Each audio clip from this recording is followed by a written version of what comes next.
Então, pessoal, boa noite. Para quem não me conhece, eu me chamo Felipe, né? Doutor Felipe da Silva Varão, sou aqui do médico do SAMU de Araguaína. E aí, hoje eu vou falar um pouco, dando continuidade da aula do Joilson, sobre as particularidades do trauma na gestante, tá? Bom, quando a gente atendemos uma gestante vítima de um trauma, temos que ter em mente, né, que a gente está diante de dois pacientes ao mesmo tempo, tá? Que é a mãe e o feto, tá bom? E a gravidade da lesão materna, ela vai determinar o prognóstico, tanto materno quanto fetal, tá? E o melhor tratamento para esse feto é a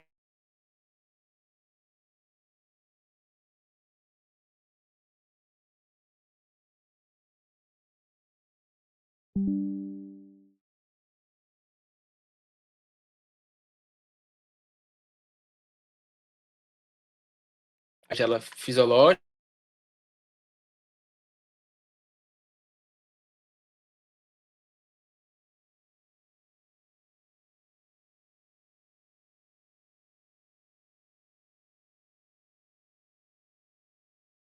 né? A 12 semanas,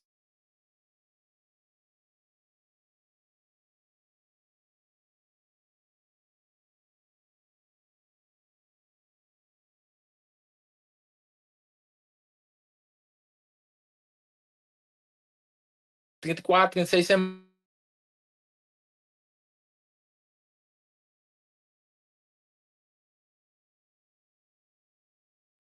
em modo de dizer, o bebê vai descer, né? Vai se encaixar, e aí esse útero que estava lá em cima, ele vai descer um pouquinho, tá bom? Mas vamos ficar nessas referências aqui, que é onde eu vou falar um pouquinho de cada um, tá? Nesse primeiro trimestre aí, né, que o feto ele se encontra ali na altura, o útero se encontra intrapélvico ainda, tá?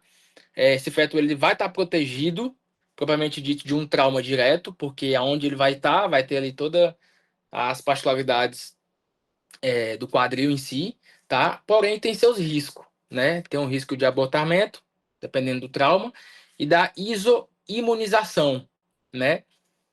De forma didática, essa imunização é quando ocorre uma hemorragia, tem um trauma, tem uma hemorragia, e aí tem um contato do sangue da mãe para o feto, né?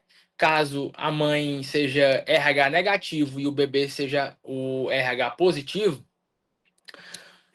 pode estar criando anticorpos contra o feto, né? O anticorpo da mãe entra em contato com o feto e começa a ter processos inflamatórios, e isso pode levar a uma hemólise, né? Que é a anemia hemolítica, e pode até o bebê começar a ter sofrimento fetal e ter até morte intrauterino, tá? Dando sequência no segundo trimestre aqui, né? Já se encontra o útero extrapélvico a nível ali da região do umbigo, tá? Já vai ter volume, né, do líquido amniótico, e aí, dependendo do trauma, pode ter um risco de deslocamento da placenta, pode ocorrer embolia dística do líquido amniótico, é um pouco raro isso, mas pode ocorrer que o líquido amniótico, que é onde o bebê está ali no ambiente, ele possa cair na corrente sanguínea da mãe, né, e levar uma embolia, tá? E também aqui pode acontecer a isoimunização, tá bom? No segundo trimestre, né, o útero ele já se encontra lá no nível do rebordo costal, certo? Na região ali do diafragma. E aí, esse útero ele já vai ter umas particularidades, ele já vai ter as paredes mais finas, né? Então, com isso, dependendo de acordo com o seu tamanho, né, desse volume, pode também já acontecer, começar a ter compressão da veia cava inferior, vou falar mais adiante, que pode causar hipotensão, né, de decúbito. Os riscos aqui já aumenta mais um pouco, né, devido ao tamanho que já se encontra o feto, tá? Pode ter fraturas de bacia, levando a hemorragias materna e lesão direta propriamente no feto. Deslocamento também de placenta, embolia de líquido amniótico também pode estar ocorrendo nessa fase aqui da gestação, e também a isoimunização também, tá? De alteração fisiológica, né, que vai ocorrer? A gente vai ter o aumento do volume plasmático, tá? Com compensação, vai ter o aumento desse débito cardíaco, tentando compensar o aumento desse volume, tá? E esse débito cardíaco ele vai ser influenciado pela posição materna. Então, quando a gestante ela está em decúbito dorsal, né? A partir dos 20 semanas em diante, já pode ter compressão do bebê nessa veia cava inferior, a qual vai dificultar o retorno do sangue dos membros inferior ao coração, e aí isso pode influenciar o débito cardíaco. Depende no momento que você está fazendo ali a avaliação primária, né? Perdão, a secundária, que você for checar ali os débitos, tudo mais, pode ter diferença, tá? Se a paciente estiver em decúbito dorsal, tá bom? A frequência cardíaca também pode estar elevada, de 15 a 20 minutos, de 15 a 20 batimentos por minuto, pode ter essa alteração, dependendo em qual se encontra a idade gestacional. Então, isso aqui já é um parâmetro que nos dificulta quando a gente pensa em choque, né? Então, a frequência cardíaca numa paciente gestante, ela é diferente de um adulto não gravídico, tá? Então, isso pode dificultar na questão da avaliação. E o que que tem de diminuído? Como observa aqui nessa foto, né? Vai ter um volume residual, o volume residual vai estar diminuído, que é o quê? Que é aquele volume que fica no pulmão no final de uma expiração máxima, tá? Por quê? O útero, quando ele se encontra já lá a partir dos 30, no período de entrar em termo e prosseguir para a gestação, para o parto e tudo mais, a altura, como eu falei lá, que fica abaixo do rebordo costal e na região do diafragma, pode causar alteração no pulmão. Ou seja, como ele cresce, joga as estruturas para cima e esse pulmão pode ficar um pouco mais colabado. É tanto que no final da gestação é comum a gente deparar com gestante que fica cansada, fica com falta de ar quando faz algum esforço, tá? Isso aqui tá tudo atrelado a alterações fisiológicas da gestação em si, tá? As pacientes também vai ter uma anemia fisiológica, né, que vai ter a diminuição do hematócrito em relação com o aumento desse volume plasmático, tá? E o peritaltismo vai estar diminuído, ou seja, eu até coloquei aqui que uma descompressão gástrica precoce, dependendo do trauma, é importante fazer essa descompressão gástrica, por quê? Porque a gestação ela fica mais tempo com alimento ali no estômago, em todo o seu trato gastrointestinal. Então, vítima de trauma, a gestante, elas pode é, vomitar e cavar bronca aspirando mais facilmente, porque por causa dessa diminuição e da lentidão do tubo gastrointestinal, tá? E deixei aqui embaixo que a gestante ela pode perder de 1,2 litro a 1,5 litro de sangue antes que perceba sinais de sintoma de hipovolemia.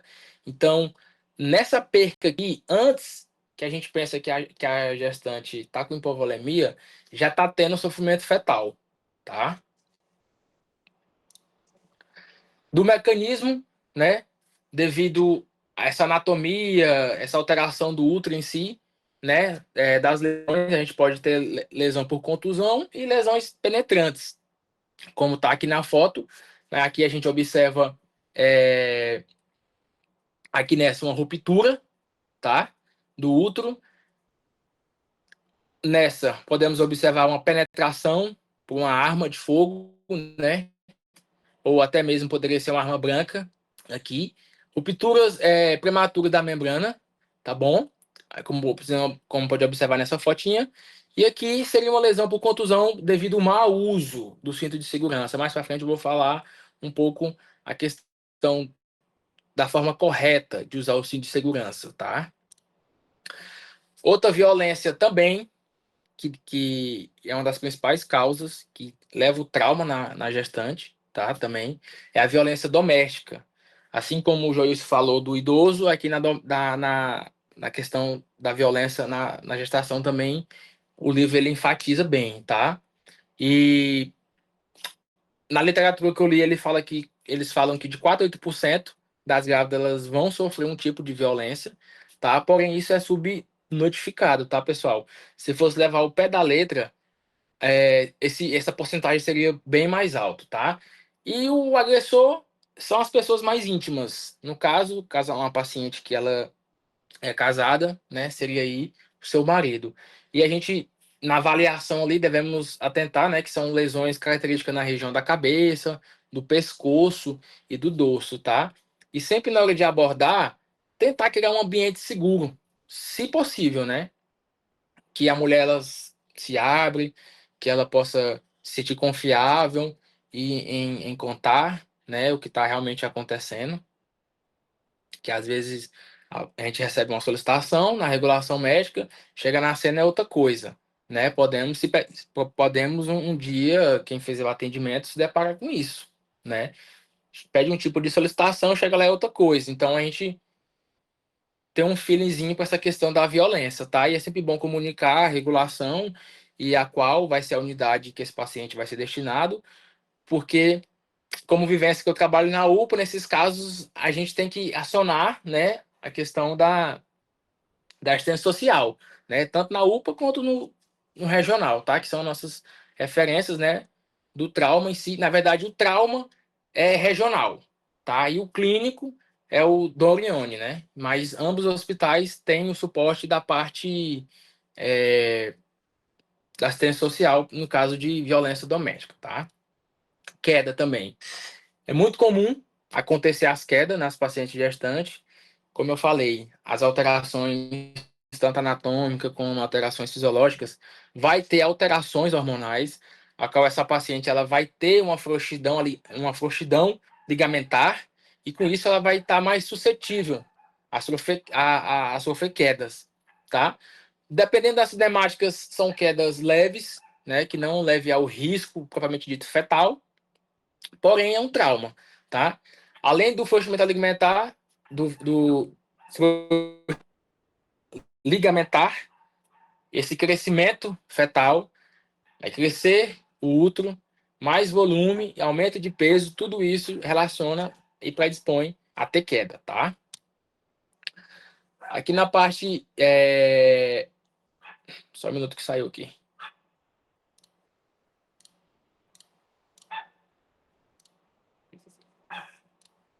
Voltou aí, pessoal? Sem querer eu fechei.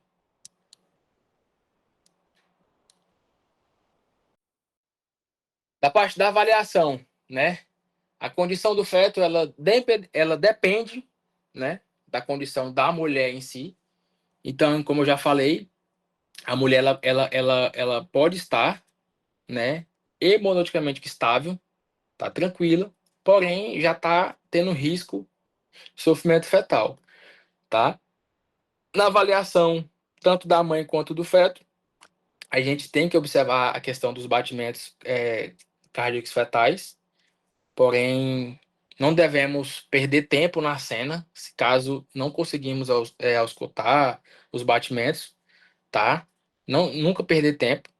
120 a 170 é os parâmetros normais. Abaixo disso ou acima disso, a gente pode estar diante de algum sofrimento fetal, tá? As contrações pós um trauma pode indicar, né? Pode ter indício de ser um trabalho de parto prematuro, né? Dependendo se a gestante estiver fora do período normal para ganhar o bebê, tá? E a não contração, a diminuição, a ausência do movimento fetal também é um sinal de sofrimento fetal, tá?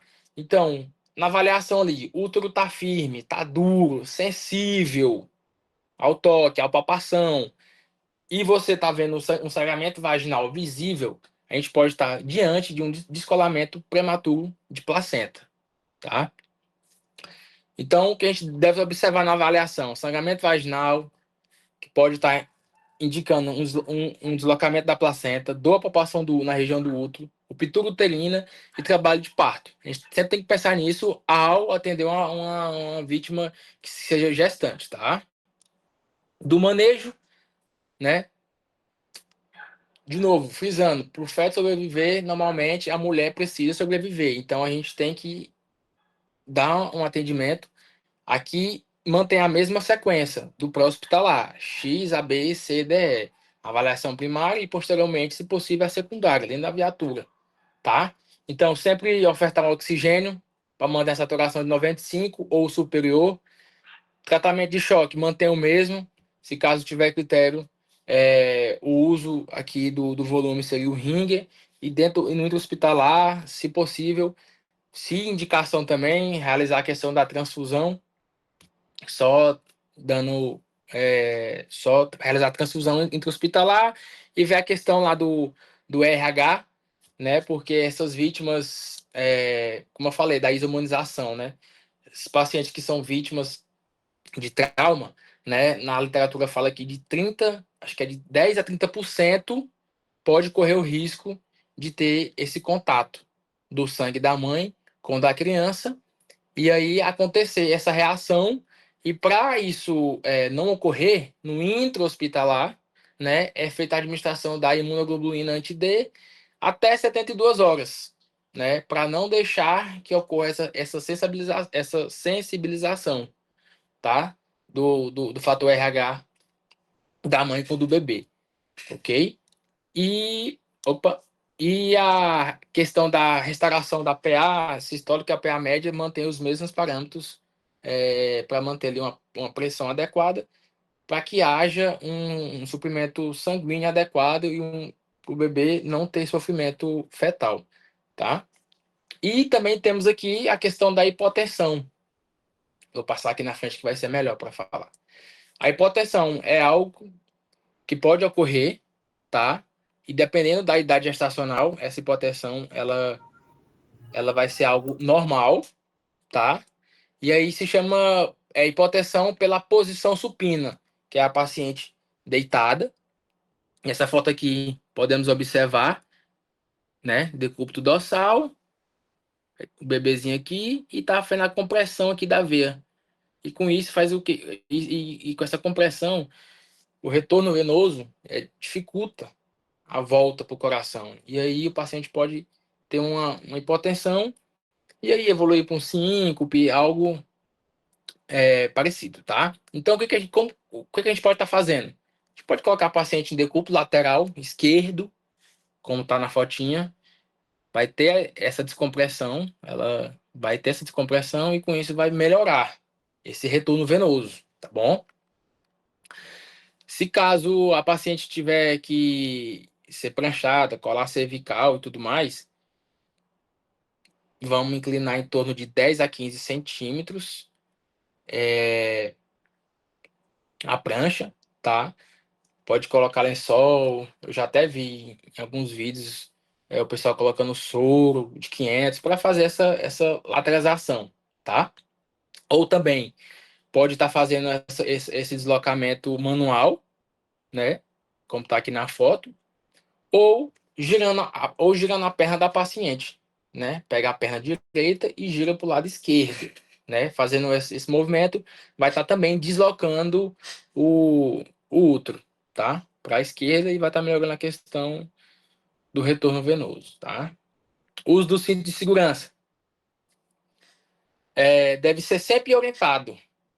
O uso sempre, tá? Por mais que a paciente não esteja dirigindo ou esteja dirigindo, ela tem que usar o cinto de segurança, tá?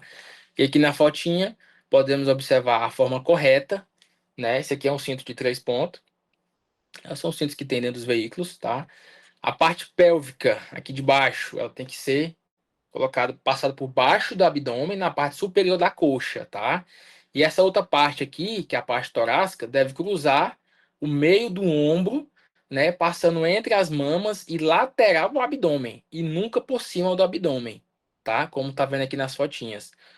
Por quê? Dependendo do trauma, essa paciente na cinemática, esse cinto passado por cima do abdômen, isso pode levar a um trauma de contusão, né? E dependendo da idade gestacional que essa paciente tiver, né? Vai depender da idade gestacional e de acordo com o mecanismo do trauma, pode levar um trauma por contusão e isso pode levar a todos aqueles riscos que eu falei, tá? Que é deslocamento, ruptura uterina, enfim.